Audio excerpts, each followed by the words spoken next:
Bismillahirrahmanirrahim. Assalamualaikum warahmatullahi wabarakatuh. Alhamdulillahirabbil alamin. Wassalatu wassalamu ala Rasulillahi wa ala alihi wa sahbihi ajma'in.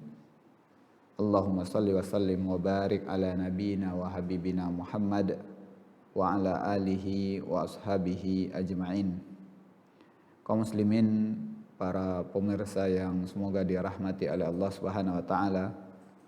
Alhamdulillah, kita bersyukur kehadirat Allah Subhanahu wa taala atas segala nikmat dan curahan karunia yang diberikan oleh Allah kepada kita semua.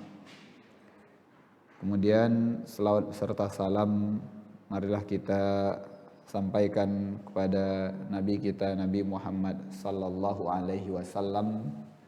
Allahumma salli wa sallim wa barik wa an'im ala nabiyyina wa habibina Muhammad wa ala alihi wa sahbihi ajma'in. Dan semoga selawat serta salam kita juga diberikan buat keluarga beliau, para sahabat, para tabi'in dan tabi'ut tabi'in, dan juga kepada orang-orang yang senantiasa mengikuti langkah Nabi Muhammad sampai akhir zaman nanti. Kaum muslimin yang semoga dirahmati oleh Allah Subhanahu wa taala. Pertemuan kita yang ketiga ini kita akan melanjutkan pembahasan tentang syarah adab atau syarah sahih adab al-islami ini. Kita masih berada di pembahasan adab-adab seputar buang hajat.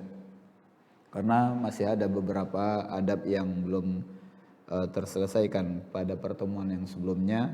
Kita akan lanjutkan di adab yang ke-10.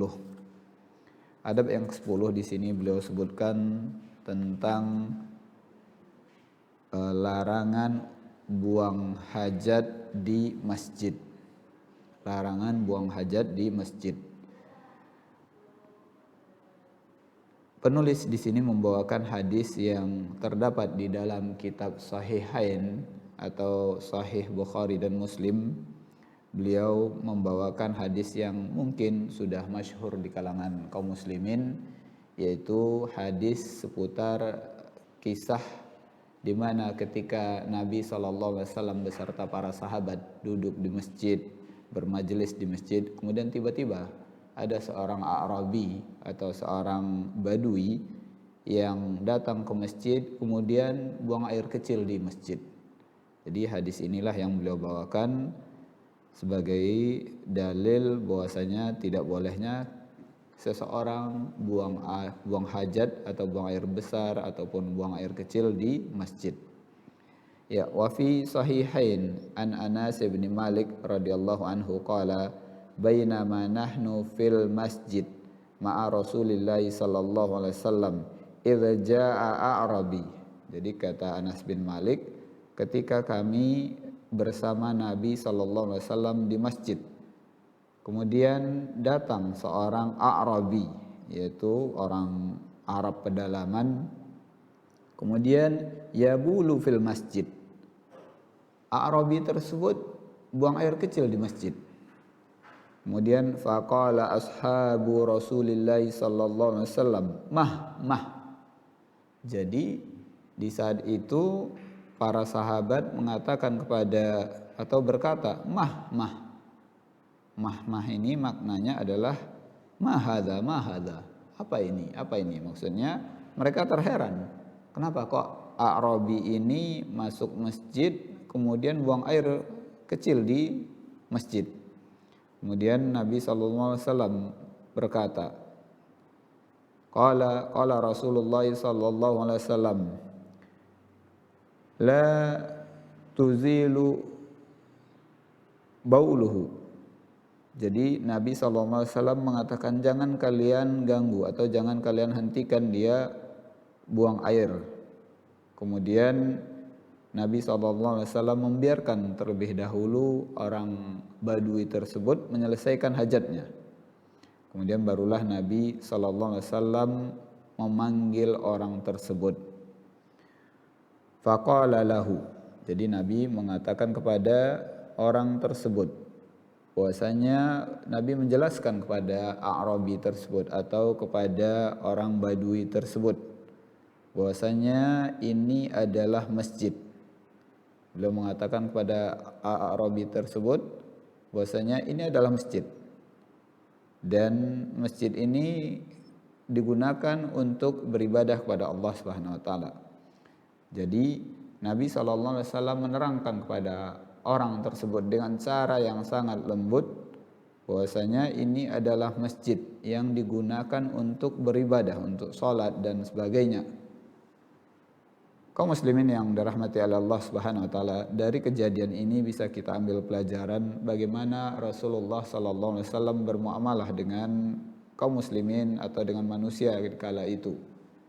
Bahkan ketika ada seseorang yang datang ke masjid atau masuk masjid kemudian buang air kecil di dalam masjid, maka Nabi tidak serta-merta memerintahkan para sahabat untuk menghentikan orang tersebut atau untuk memarahi orang tersebut yang buang air kecil di masjid. Namun Nabi biarkan, bahkan Nabi melarang para sahabat yang ingin mencegah orang tersebut. Kemudian kaum muslimin yang dirahmati oleh Allah Subhanahu wa taala, barulah setelah selesainya hajat orang tersebut, Nabi menerangkan kepada A'rabi tersebut bahwasanya ini adalah masjid. Kemudian Nabi menyebutkan bahwasanya masjid ini digunakan untuk beribadah kepada Allah Subhanahu wa taala, untuk salat, untuk membaca Al-Qur'an dan sebagainya. Tidak untuk atau tidak diperuntukkan untuk buang hajat di dalam masjid tersebut. Maka dalam hadis ini dengan lemah lembutnya Nabi SAW menerangkan bahwasanya dilarangnya buang air hajat atau buang hajat di masjid. Kemudian kaum muslimin yang dirahmati Allah Subhanahu wa taala, yang ke-11, adab yang ke-11 yaitu adamu qada'il hajah fil maqabir, yaitu dilarangnya atau tidak bolehnya buang hajat di kuburan.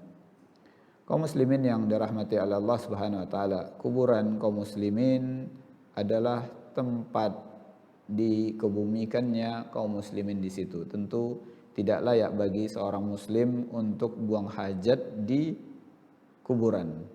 Karena seseorang atau kaum muslimin yang dikuburkan di situ kita muliakan sebagaimana kita memuliakan dia ketika masih hidup.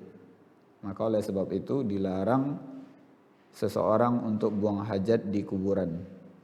Kaum muslimin yang dirahmati oleh Allah Subhanahu wa taala, berkenaan dengan larangan atau tidak bolehnya buang hajat di kuburan, maka penulis di sini membawakan sebuah riwayat yang diriwayatkan oleh Imam Ibnu Majah bi sanadin hasanin, yaitu dengan sanad yang hasan, an Uqbah ibni Amir, dari sahabat Uqbah bin Amir, bahwasanya beliau mengatakan qala Rasulullah sallallahu alaihi wasallam li an amshi ala jamaratin au syayfin au ahdifa na'li bi rijli ahabbu ilayya min amshi ala qabri muslimin. Kata beliau, Nabi sallallahu alaihi wasallam mengatakan bahwasanya berjalannya aku di atas bara api ataupun di atas pedang, atau aku mengikatkan kakiku dengan sendalku, maka perkara tersebut lebih aku cintai dibanding aku berjalan di atas kuburannya seorang muslim. Kemudian lanjutan dari hadis ini, wa ma ubali ausatul qabri ausatul kuburi qadaitu hajati au wasatul kubur au wasatul suki. Jadi Nabi SAW melanjutkan hadisnya bahwasanya seseorang atau membuang hajat di kuburan itu bagaikan seseorang yang buang hajat di tengah pasar. Jadi Nabi SAW menggambarkan bahwasanya seseorang yang buang hajat di kuburan sama halnya ketika seseorang buang hajat di pasar. Artinya apa? Seseorang yang buang hajat di tengah pasar, di tengah keramaian orang, tentunya akan dilihat orang banyak. Atau ini adalah sesuatu yang tidak pantas untuk dilakukan oleh seseorang, yaitu buang hajat di pasar. Sama halnya kata Nabi SAW ketika seseorang buang hajat di kuburan. Oleh sebab itu, dari kalimat Nabi SAW yang menyebutkan perkara ini, bahwasanya dilarangnya kita atau kaum muslimin untuk buang hajat di kuburan, baik itu buang air kecil ataupun buang air besar. Kemudian kaum muslimin yang dirahmati oleh Allah Subhanahu wa taala, adab yang selanjutnya yaitu dilarangnya atau sebaiknya buang air kecil ataupun buang air besar itu terhindar dari pandangan manusia atau jauh dari manusia. Kaum muslimin yang dirahmati oleh Allah Subhanahu wa taala, mungkin kita lihat di zaman dahulu mereka yang tinggal di gurun pasir ataupun di kondisi seperti itu, mereka buang hajatnya di tempat atau di alam yang terbuka. Namun dituntut atau adab yang diajarkan oleh Nabi SAW adalah bagaimana seseorang ketika buang air kecil ataupun buang air besar di tempat tersebut hendaklah menjauh dari pandangan manusia. Kaum muslimin yang dirahmati oleh Allah Subhanahu wa taala, dari pembahasan ini beliau membawakan sebuah riwayat dari Imam An-Nasa'i bisanadin hasanin an Abdurrahman ibni Abi Qurad, bahwasanya beliau menyebutkan qala kharajtu ma'a Rasulillah sallallahu alaihi wasallam ilal khala'i wa kana idza aradal hajata ab'ad. Jadi beliau mengatakan bahwasanya dahulu aku pernah keluar bersama Nabi sallallahu alaihi wasallam ke khala, yaitu ke tempat buang air. Kemudian maka Nabi sallallahu alaihi wasallam apabila beliau hendak buang hajat, maka beliau akan mencari tempat yang jauh atau menjauhkan diri beliau dari manusia yang ada di situ. Kaum muslimin yang dirahmati oleh Allah Subhanahu wa taala, ini adalah kondisi di zaman dahulu di mana orang-orang buang hajatnya di alam yang terbuka. Oleh sebab itu kaum muslimin, pada hari ini kita tinggal atau kehidupan masyarakat kaum muslimin hari ini telah menyediakan tempat-tempat buang hajat. Maka hendaklah kita buang hajat di tempat-tempat tersebut, tidak di hadapan manusia. Mungkin pada hari ini kita masih melihat atau kita masih mengetahui ada di antara manusia yang terkadang buang hajat di sembarangan tempat. Bahkan ada yang buang hajat di halte ataupun di terminal ataupun di tempat-tempat yang di situ masih banyak manusia atau di tempat yang masih terlihat oleh manusia. Oleh sebab itu ini adalah adab yang terkadang dilupakan oleh kaum muslimin. Kaum muslimin yang dirahmati oleh Allah Subhanahu wa taala, pembahasan ini tentunya bukan hanya kita tujukan kepada kaum muslimin yang sudah mendengar atau mengetahui hal ini.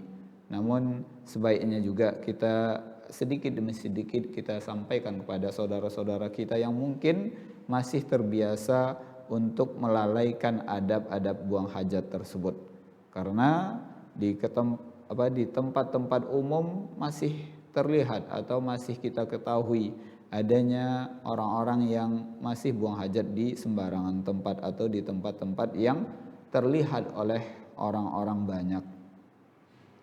Kaum muslimin yang dirahmati oleh Allah Subhanahu wa taala, kemudian adab yang ke-13, yustahabu liman istajmara bil hijarah an yutara, yaitu disunnahkan bagi mereka yang istijmar itu adalah beristinja dengan batu.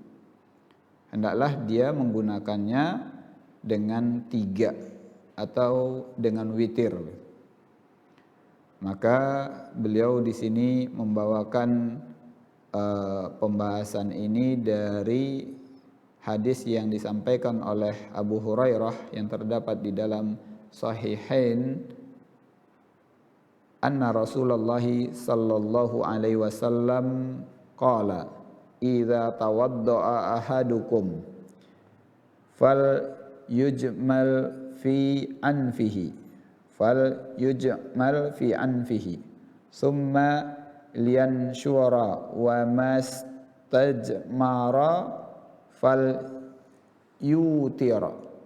Jadi di dalam kalimat ini Nabi SAW yang mengatakan bahwasanya barang siapa yang ingin atau melakukan istijmar, yaitu bersuci dengan menggunakan batu ataupun yang lainnya, maka hendaklah melakukannya dengan hitungan yang ganjil. Maka perkara ini disunnahkan oleh Nabi SAW untuk melakukannya dengan hitungan ganjil. Hitungan ganjil di sini beliau mensyarah atau menyebutkan di sini adalah baik itu sebanyak 3 kali ataupun sebanyak 5 kali ataupun 7 kali atau dengan jumlah-jumlah yang ganjil yang sesuai dengan kebutuhan.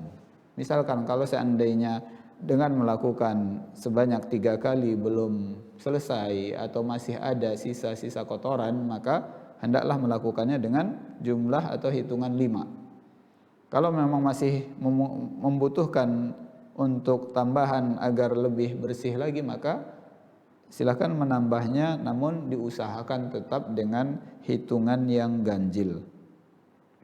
Kemudian kaum muslimin yang dirahmati oleh Allah Subhanahu wa taala, adab yang selanjutnya yang disebutkan adalah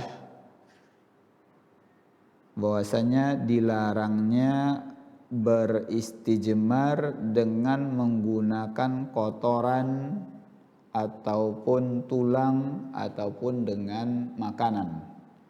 Kaum muslimin yang dirahmati oleh Allah Subhanahu wa taala, adab yang ke-14 ini yaitu larangan beristijmar dengan kotoran ataupun menggunakan tulang ataupun menggunakan makanan. Maka sebagaimana yang kita ketahui mungkin di dalam pembahasan fikih bahwasanya istijmar boleh dilakukan dengan batu ataupun benda-benda yang lain, namun tidak boleh menggunakan benda-benda yang sifatnya dilarang oleh syariat kita, seperti dengan kotoran ataupun tulang ataupun makanan atau hal-hal yang lainnya. Kemudian kaum muslimin yang dirahmati oleh Allah Subhanahu wa taala, di sini beliau membawakan sebuah riwayat dari Imam Muslim dari Salman Al-Farisi, qala qila lahu. Ya, ini hadis yang disampaikan oleh Salman tentang bahwasanya Salman pernah dikatakan kepadanya bahwasanya, apakah Nabi kalian mengajarkan kepada kalian tentang segala sesuatu? Maka Salman menjawab, tentu, bahwasanya Nabi kami, Nabi Muhammad sallallahu alaihi wasallam menerangkan atau menjelaskan segala sesuatu kepada kami. Kemudian beliau menyebutkan bahwasanya nahana an nastaqbilul qiblah, bahwasanya Nabi sallallahu alaihi wasallam melarang kami untuk menghadap kiblat ketika buang air atau buang hajat. Kemudian beliau juga melanjutkan bahwasanya kami dilarang untuk beristijmar bil yamin, dengan menggunakan tangan kanan. Kemudian beliau juga menerangkan bahwasanya an nastanji bi raji'i au bi azami. Ya, jadi di sini beliau menyebutkan bahwasanya kami dilarang oleh Nabi sallallahu alaihi wasallam an nastanjiya bi raji'i au bi azami, yaitu dengan raji'. Raji' di sini beliau terangkan bahwasanya yang dimaksud dengan kalimat ar-raji' huwa al-khariju minal insan au minal hayawan, segala sesuatu yang keluar dari manusia ataupun hewan. Artinya apa? Yaitu dari kotoran manusia ataupun hewan. Karena kaum muslimin yang dirahmati oleh Allah Subhanahu wa taala, pernah diriwayatkan bahwasanya di zaman dahulu karena banyaknya berserakan kotoran hewan, terkadang ketika kotoran tersebut sudah lama berada di tempat tersebut kemudian akhirnya mengeras. Kemudian ada di antara orang terkadang mengira itu adalah batu. Maka dilarang seseorang untuk beristijmar dengan kotoran tersebut. Kemudian juga dilarang dengan menggunakan tulang. Alasan kenapa dilarangnya menggunakan tulang, karena tulang itu adalah makanan jin. Ya, ketika pernah berdialog antara jin dengan Nabi SAW, kemudian mereka di akhir pertemuan tersebut menanyakan kepada Nabi, ya Rasulullah, apa makanan kami? Maka Nabi SAW menunjukkan bahwasanya atau memberikan petunjuk bahwasanya makanan buat kalian adalah tulang. Oleh sebab itu dilarangnya kaum muslimin untuk beristijmar dengan menggunakan tulang. Kaum muslimin yang dirahmati oleh Allah Subhanahu wa taala, dari hadis tersebut kita melihat bahwasanya Nabi SAW telah mengajarkan semua perkara di dalam agama ini. Nabi SAW mengajarkan kepada kita segala sesuatu yang akan mendekatkan diri kita kepada Allah Subhanahu wa taala, atau yang akan memasukkan kita ke dalam surganya Allah Subhanahu wa taala. Dan juga Nabi telah menerangkan segala sesuatu yang akan menjauhkan diri kita dari siksa api neraka. Bahkan Nabi SAW menerangkan atau mengajarkan kepada para sahabat bagaimana adab-adab buang air kecil, ataupun bagaimana adab-adab dalam buang air atau buang hajat. Dan Nabi telah menerangkan apa saja perkara-perkara yang tidak dibolehkan dilakukan ketika buang hajat. Termasuk tadi yaitu dilarang menghadap kiblat, dilarang menggunakan tangan kanan ketika beristinja, ataupun dilarang menggunakan kotoran, tulang ataupun makanan ketika beristijmar. Jadi dilarang juga bagi kaum muslimin untuk menggunakan makanan, sesuatu yang dimuliakan, karena makanan adalah sesuatu yang dimuliakan, nikmat dari Allah Subhanahu wa taala, untuk tidak digunakan ketika beristijmar. Kemudian kaum muslimin yang dirahmati oleh Allah Subhanahu wa taala, pembahasan selanjutnya itu tentang adab yang ke-15. Az-zikru 'inda khuruji minal khala, yaitu berzikir atau membaca zikir ketika keluar dari kamar mandi ataupun dari tempat buang hajat. Maka di sini beliau membawakan sebuah riwayat dari Imam Tirmizi, wa rawa at-Tirmizi wa hassanahu an Aisyah radhiyallahu anhu qalat.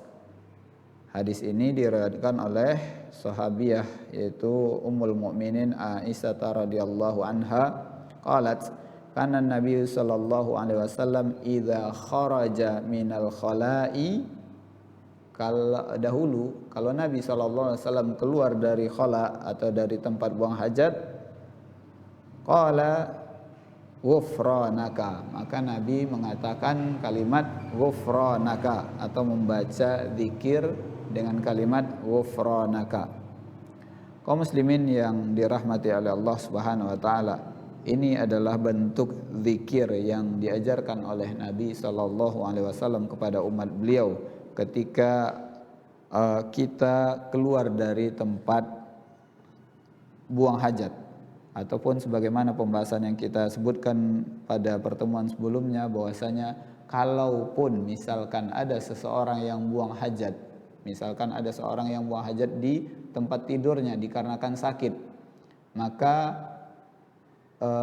dianjurkan juga bagi mereka untuk membaca zikir ini ketika telah selesai urusan buang hajatnya tersebut, walaupun dia tidak buang hajatnya di kamar mandi ataupun di toilet, maka juga dianjurkan bagi orang tersebut untuk membaca zikir ini ketika telah selesai. Misalkan dia buang airnya di pispot dan sebagainya, maka hendaklah dia juga membaca zikir ini setelah selesainya dia buang hajat. Sebagaimana pembahasan di dalam pembahasan ini atau di dalam kitab ini disebutkan bagi orang-orang yang sakit, sebelum dia buang hajat di tempat tidurnya, misalkan di rumah sakit, karena tidak memungkinkan untuk pergi ke kamar kecil, maka sebelum melakukan buang hajat tersebut dia tetap dianjurkan untuk membaca doa sebagaimana orang yang akan masuk kamar mandi ataupun toilet.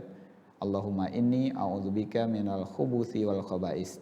Maka begitu juga ketika seseorang hendak keluar dari kamar kecil ataupun tempat buang hajat, dianjurkan membaca zikir ini, yaitu ghufranaka. Kaum muslimin yang dirahmati oleh Allah Subhanahu wa taala, tentu ada faedah yang besar yang diajarkan oleh Nabi sallallahu alaihi wasallam ketika seseorang keluar dari kamar kecil dengan membaca doa atau zikir ini, karena setelah kita keluar dari kamar mandi ataupun dari tempat buang hajat, kemudian kita membaca doa ini, kita memohon ampunan kepada Allah Subhanahu wa taala atas segala dosa-dosa yang kita lakukan ataupun atas segala kesalahan-kesalahan yang kita lakukan. Kemudian kaum muslimin yang dirahmati oleh Allah Subhanahu wa taala, dalam pembahasan adab-adab buang hajat ini kita masuki adab yang ke-16, yaitu adab yang terakhir, bahwasanya dianjurkan bagi seseorang yang telah selesai buang hajat kemudian keluar dari kamar mandi untuk kalau seandainya memungkinkan mencuci tangannya dengan sabun. Jadi ini adalah adab tambahan yang diajarkan atau yang disampaikan oleh penulis di sini. Namun beliau di sini membawakan hadis tentang bagaimana Nabi SAW melakukan mandi besar atau mandi wajib ataupun mandi janabah, yang mana hadis yang beliau bawakan adalah hadis yang terdapat dalam kitab Sahih Bukhari dari Ibnu Abbas radhiyallahu anhu. Beliau menceritakan tentang kisah atau bagaimana Nabi SAW melakukan mandi janabah yang diriwayatkan oleh salah seorang istri Nabi SAW, yaitu Maimunah, ketika Nabi SAW mandi janabah di rumah Maimunah. Maka Maimunah menerangkan bahwasanya Nabi SAW pertama sekali ketika hendak mandi, maka beliau membersihkan kemaluannya, kemudian beliau berwudu, kemudian barulah beliau mengguyur air di kepala dan mengalirkan ke seluruh tubuh beliau air. Kemudian di kesempatan terakhir beliau beranjak dari tempat berdirinya mandi tersebut untuk mencuci kaki. Maka di sini beliau pensyarah mengambil faedah bahwasanya sebaiknya kalau memungkinkan bagi seseorang yang keluar dari kamar mandi untuk mencuci tangannya dengan sabun, agar segala sesuatu yang masih atau mungkin masih menempel pada tangannya bisa dijauhkan, baik itu berupa sisa-sisa kotoran ataupun sisa-sisa aroma ataupun bau yang tidak sedap yang masih melengket di tangannya. Kaum muslimin yang dirahmati Allah Subhanahu wa taala, mungkin itu yang dapat kita sampaikan di dalam pembahasan adab-adab buang hajat ini, yang kita ambil dari pembahasan syarah Sahih Adab Al-Islami ini. Dan kemudian kaum muslimin yang dirahmati oleh Allah Subhanahu wa taala, mungkin pembahasan ini sudah sering kita dengarkan ataupun sudah sering kita dapatkan dari pembahasan-pembahasan para ustadz kita sebelumnya, namun terkadang masih ada hal-hal yang mungkin kita anggap kecil, mungkin kita anggap sepele, yang masih sering dilakukan oleh kaum muslimin. Oleh sebab itu, marilah kita sama-sama menyampaikannya kepada saudara-saudara kita agar hal-hal yang mungkin dianggap kecil ini marilah kita perbaiki, kita tegakkan adab-adab buang air yang sebagaimana yang diajarkan oleh agama kita ataupun apa yang telah diajarkan oleh Nabi kita Nabi Muhammad sallallahu alaihi wasallam. Semoga bermanfaat bagi kita semua, terutama bagi kami yang menyampaikan. Insyaallah pada pertemuan selanjutnya kita akan membahas tentang adab seputar wudu. Kaum muslimin, kita tutup pertemuan ini. Sekali lagi mohon maaf atas segala kekurangan. Wassallallahu ala nabiyina wa habibina Muhammad wa ala alihi wa sahbihi ajma'in. Subhanakallahumma wa bihamdik asyhadu an la ilaha illa anta astaghfiruka wa atubu ilaik. Assalamualaikum warahmatullahi wabarakatuh.